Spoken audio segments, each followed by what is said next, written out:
तर झालं असं मित्रांनो, आपण आलो होतो पुण्यामध्ये आलो होतो तर मस्ती तर होणारच.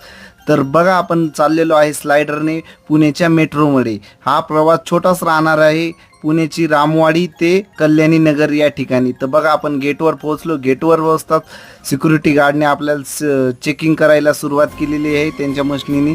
तर बघा बॅग वगैरे. आता इथं बघा भाऊ आपल्याला सांगत आहे पाठीमागून स्कॅन करा, स्कॅन केल्याशिवाय गेट ओपन होणार नाही, गेट ओपन नाही झाला तर आपण आत जाणार नाही. तर ज्या मेट्रोची आपण वाट बघत होतो ती मेट्रो या ठिकाणी आलेली आहे. तिकीट घेताच 5 मिनिटात गाडी आलेली आहे स्टेशनवर. तर आपण आता बघू काय सुविधा आहे गाडीमध्ये, बसण्याची जागा भेटते का नाही आपल्याला. तर बघा गेट ओपन झालेला आहे. खूप गर्दी होती, गर्दी असल्यामुळे जागा काही मिळाली नाही. आता उभ्यानेच जावे लागेल, पण छोटासाच प्रवास असल्यामुळे आपल्याला काही प्रॉब्लेम नाही. भेटूया नेक्स्ट ब्लॉगमध्ये. तर लाईक करा, फॉलो करा, शेअर करा मित्रांनो.